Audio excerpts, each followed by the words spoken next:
salam sejahtera untuk kita semua. Apa kabar teman-teman mahasiswa? Senang sekali saya Amanda Mariani Aliboto selaku pemandu acara talkshow pada kali ini dengan tema mahasiswa aktif. Seperti yang kita ketahui, mahasiswa aktif ini memiliki banyak kegiatan atau aktivitas di dalam maupun di luar kampus. Apalagi ada mahasiswa yang sangat memegang erat prinsip dari David Hartley, di mana beliau mengatakan 10% pengetahuan itu kita dapat di dalam ruang kelas, sedangkan 90% pengetahuan kita dapat dari luar, di mana jika kita bisa mendapatnya dari buku, diskusi, ikut organisasi, maupun langsung terjun ke rakyat.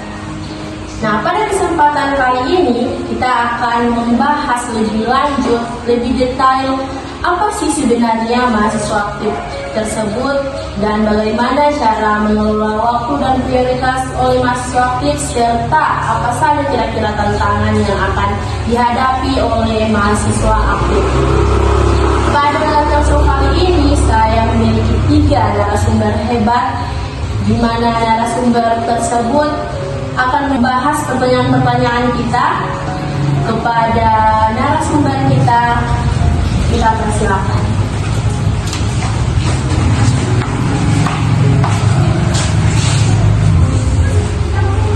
Baik, saya sudah bersama ketiga narasumber hebat kita, di mana narasumber pertama ada Kak Mariana Sampeno, narasumber kedua ada Kak Rufitra Segardoda, dan narasumber terakhir ada Kak Naila Muhammad. Sekedar pengenalan, ketiga narasumber kita ini adalah mahasiswa baru jurusan akuntansi di Universitas Negeri Gorontalo.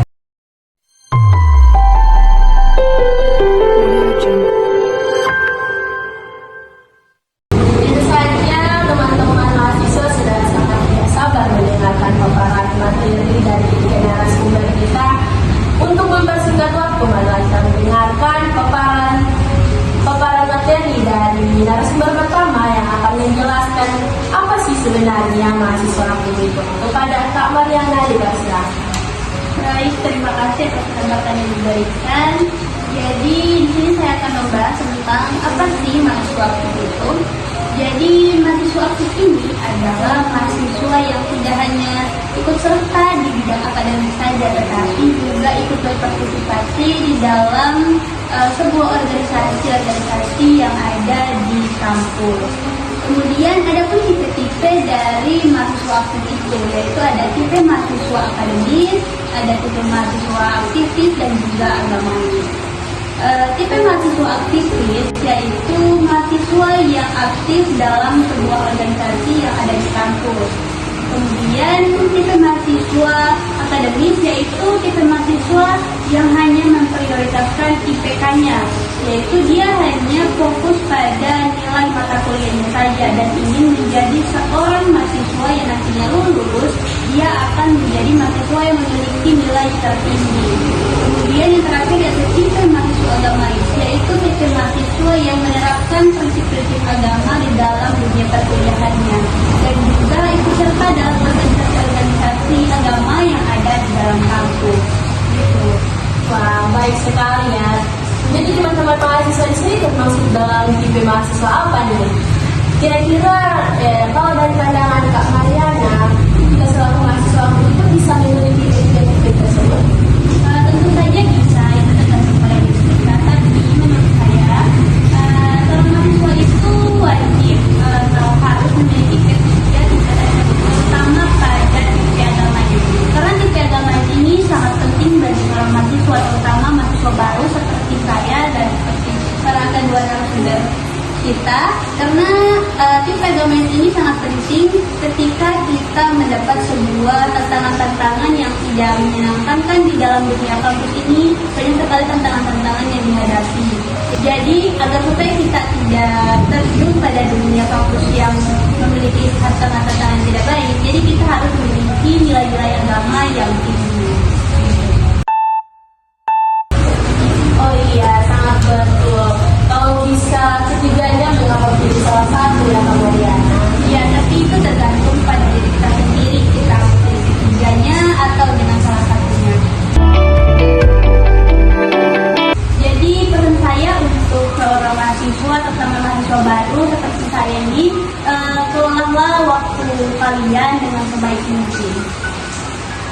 baik sekali, pemaparan yang sangat sistematis ya teman-teman. Jangan lupa kita garis bawahi dari pesan tersebut, kelolahlah waktumu dengan baik.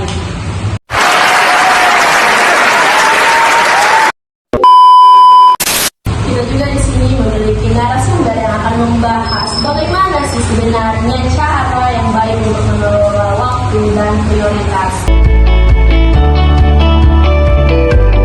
Mana pertanyaan kali ini akan dijawab langsung oleh narasumber kita kedua, yaitu Kak Sekan. Kepada Kak Sekan, dipersilakan. Baik, terima kasih atas kesempatannya yang diberikan kepada saya.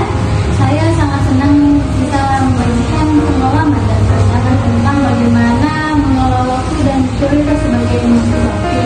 Kebetulan saya juga mahasiswa baru yang juga sedang menyesuaikan diri dengan tantangan dan tuntutan kuliah, dan saya yakin kita semua pasti ingin menemukan jalan terbaik untuk bisa menjalani masa kuliah dengan seimbang, produktif dan pastinya tetap sehat.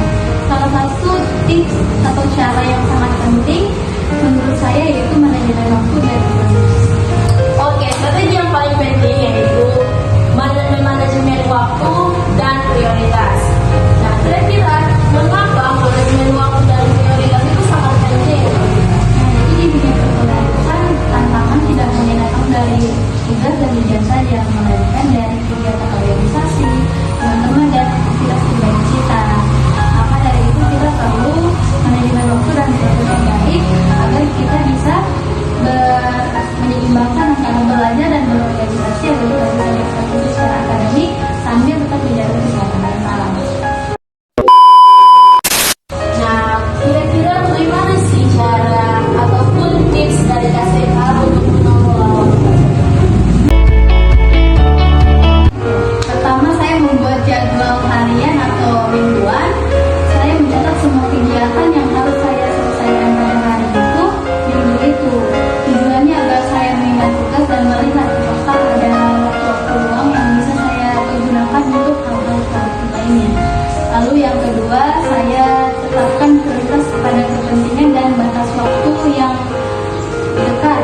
Misal contoh, kalau ada tugas yang deadline-nya lebih dekat, diusahakan saya mengerjakannya terlebih dahulu dibandingkan dengan tugas yang deadline-nya lebih lama.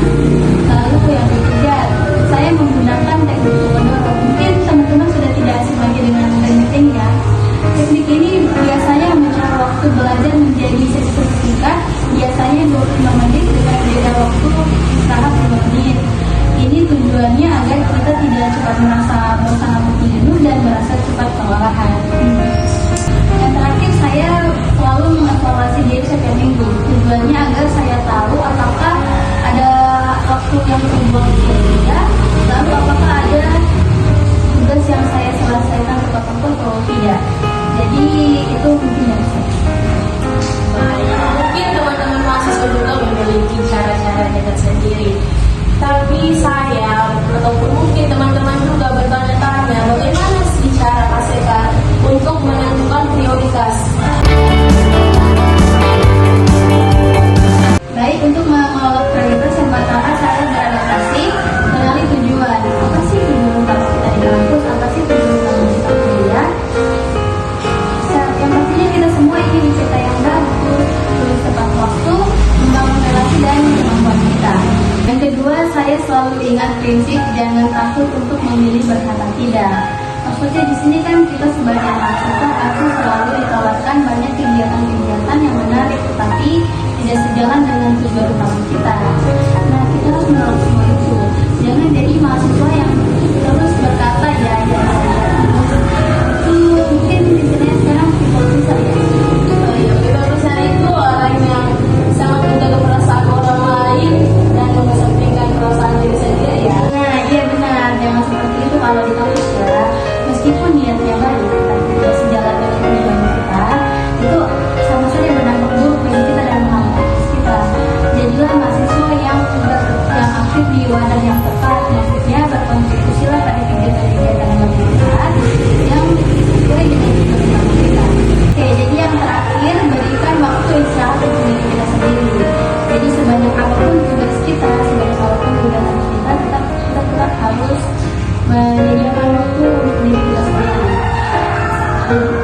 komunikasi boleh, tetapi harus tersekat. Sekian dari saya. Bila ada salah kata dan kurang lebihnya saya mohon maaf. Saya kembalikan ke Baik sekali teman-teman.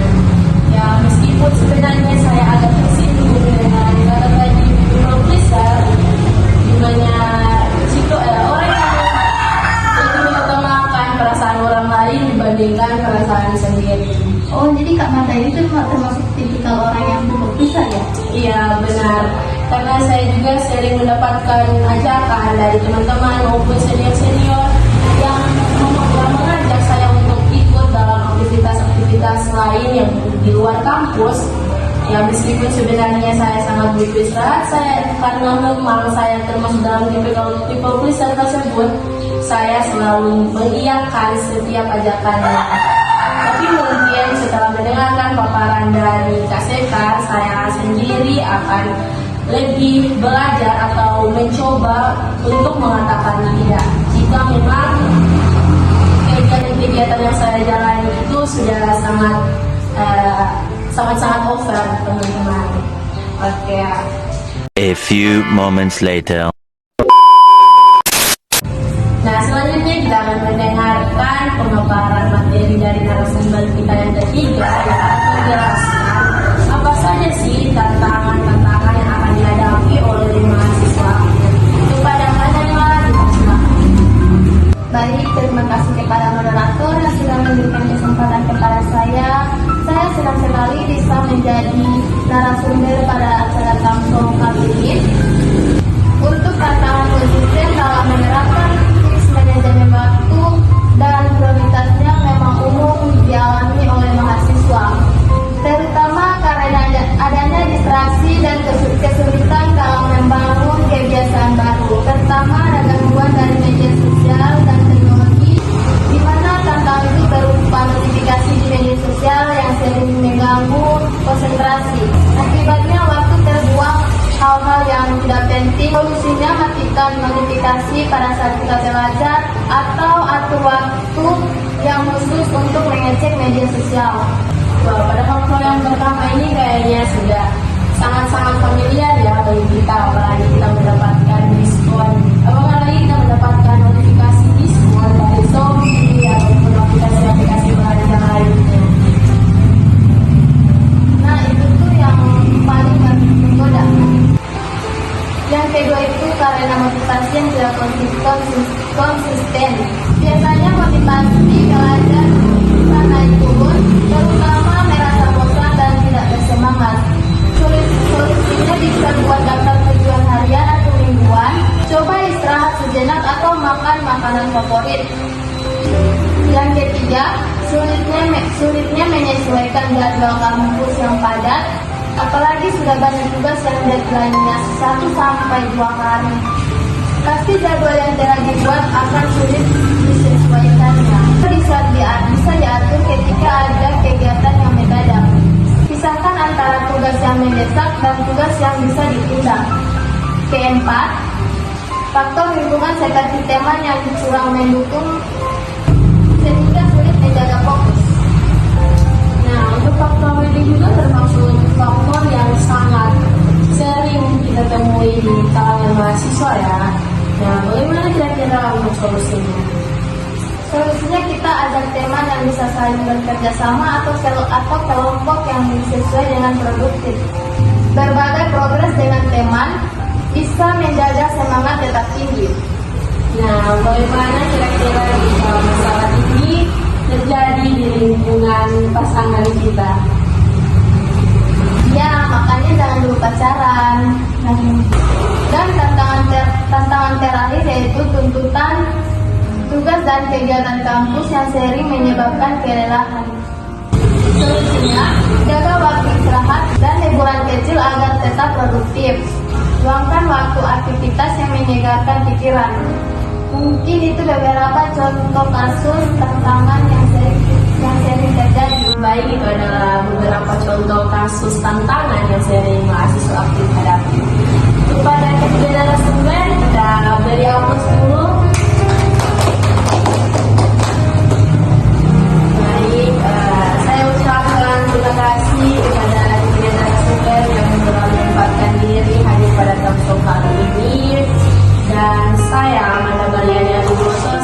selaku pemandu pada talkshow kali ini. Pamit undur diri.